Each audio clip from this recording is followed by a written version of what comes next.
My husband announced at our anniversary dinner, "I've been seeing someone else. I want out." I nodded and slid a folder across the table. Inside was everything: photos, texts, hotel receipts, and a postnup he'd forgotten he signed. He got nothing. I got peace. It was 7:42 p.m. on a Tuesday, specifically October 14th, our 12th wedding anniversary, and the air in the private dining room of Times, Lubly Times, smelled faintly of truffle oil and impending devastation. I sat across from Mark, watching him fiddle with the stem of his wine glass, a crystal Pinot Noir vessel that cost $45 to rent for the evening, filled with a vintage that cost $320 a bottle. I knew the prices because I had booked the reservation 6 weeks ago, confirming the menu and the wine pairing with the sommelier, Jean-Luc, whose name I remembered because I make it a point to remember the names of people who provide me with service, unlike Mark, who was currently sweating through his custom-tailored navy suit. The suit cost $2,400. I knew that too, because I had paid the invoice from the tailor on Savile Row last month. Mark looked handsome in the dim, amber lighting, the kind of handsome that had charmed me 15 years ago when we met in a crowded lecture hall at the University of Chicago. He had the jawline of a news anchor and the eyes of a lost poet, a combination that I now recognized as the camouflage of a predator. But tonight, the predator looked like prey. He took a sip of wine, his hand trembling just enough to create a ripple in the dark red liquid. He cleared his throat, a sound that grated against the soft jazz playing in the background. "Elena," he started, his voice cracking slightly. He paused, looked at the untouched scallop appetizer on his plate, and then looked me in the eye with a practiced intensity I had seen him use on clients and investors 1,000 times. "We need to talk. I mean, really talk. This isn't working for me anymore." I didn't blink. I didn't gasp. I carefully sliced a piece of my scallop, the knife sliding through the seared flesh with surgical precision. "Go on," I said, my voice steady, modulating it to a frequency of calm curiosity. Mark exhaled, mistaking my silence for shock. "I've met someone," he said, the words rushing out now, gaining momentum. "Her name is Jessica. She makes me feel alive, Elena, in a way I haven't felt in years. We've been seeing each other for 6 months. I didn't want to hurt you, but I can't live a lie anymore. I want a divorce. I want out." He sat back, the confession hanging in the air like smoke. He looked relieved, almost proud of his honesty, as if destroying a 12-year partnership over an appetizer was an act of moral courage. He was waiting for the tears. He was waiting for the screaming, the bargaining, the scene he could later recount to Jessica as evidence of my instability. He wanted me to be the hysterical wife so he could be the stoic victim of a loveless marriage. I disappointed him. I placed my fork down on the linen tablecloth,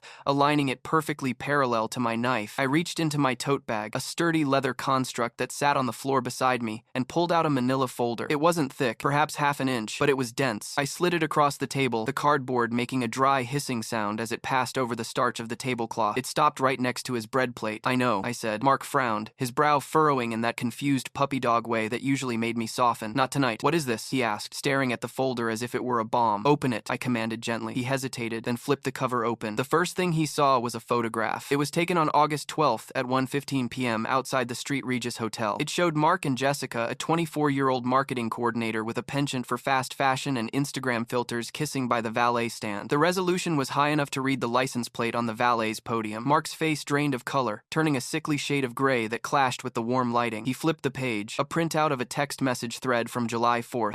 Mark, "She's asleep. Wish I was with you, Jessica. Soon, baby, leave her.